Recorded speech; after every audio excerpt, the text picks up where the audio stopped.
এখন আমার এখানে দাঁড়িয়েছে, আমারই আত্মীয় হয়, এখন ওর কথা আমি কি বলি? কি মার্কা ওটা? শাপলা কলি। এখনো কলিতে আছে, ফুটছে। ফোটার আগেই এমন একটা দুর্গন্ধ দলের সঙ্গে যুক্ত হয়েছে, ওই ফুল তো আর কোনোদিন ফুটবে না। স্বাধীনতার আমার পিতা সহ ৩০ লক্ষ মানুষ শহীদ হয়েছে, ২ লক্ষ মা বোনের জোট দিয়েছে, তাদের সঙ্গে জোট বেঁধেছে শাপলা কলি। এই ফুল আর ফোটার কোনো সুযোগ নাই। ওরা যদি নিজেরাই নির্বাচন করত, ওদের আন্দোলনে তাদের অগ্রণী ভূমিকার জন্য আমাদের একটা সমর্থন থাকতো। মিলেমিশে একাকার হয়ে গেছে। তাদের আমির সকালে এক কথা বলে, বিকালে এক কথা বলে। সারা বাংলাদেশের মায়েরা বোনরা ফুঁসে উঠেছে তার বক্তব্যে। যে সমস্ত কর্মজীবী মহিলা নাকি বাইরে কাজ করে, তারা নাকি খারাপ কাজের সঙ্গে যুক্ত থাকে। কি ধরনের কথা বলে! তাদের যে আমির, তারা বেহেশতের টিকিট বিক্রি করে।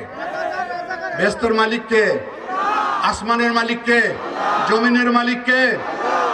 এটা যারা বিশ্বাস করে তাদের ঈমান থাকবে না। পৃথিবীতে 10 জন মানুষ বেহেশতের খবর পেয়েছে, আর কেউ পেয়েছে? ওদের নিজেদের ঠিকানা নেই, ওরা আমাদেরকে বেহেশতে নিয়ে যাবে। তবে যদি এটা হয় যে হ্যাঁ ওই মার্কায় ভোট দিলে, তাহলে ফুলবাড়ির লোক তো একটাও বেহেশতে যাইতে পারছেন না, কারণ ওই মার্কা তো এখানে নাই। আপনাদেরকে ধ্বংস করে দিল তো। কি ধ্বংস করে নাই? আমাদের এই ওই মার্কাটা তো এখানে নাই, ওই দলের নেতৃত্ব তো নাই। তো ওনারা বলছে যে এই মার্কায় ভোট দিলে, পাল্লায় ভোট দিলে বেচতে যাবেন। তো ওনাকে জিজ্ঞাসা করেন যে আমরা ফুলবাড়ির লোক কি দোষ করলাম ভাই, আমাদের এমন একটা মার্কা দিলেন যেটা দিয়ে বেচতে যাওয়া যাবে না?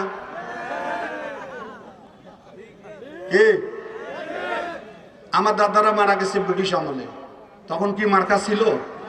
আমরা যে সৌদি আরবে হজ করতে যাই, সেখানে কি মার্কা আছে? গণতন্ত্র আছে?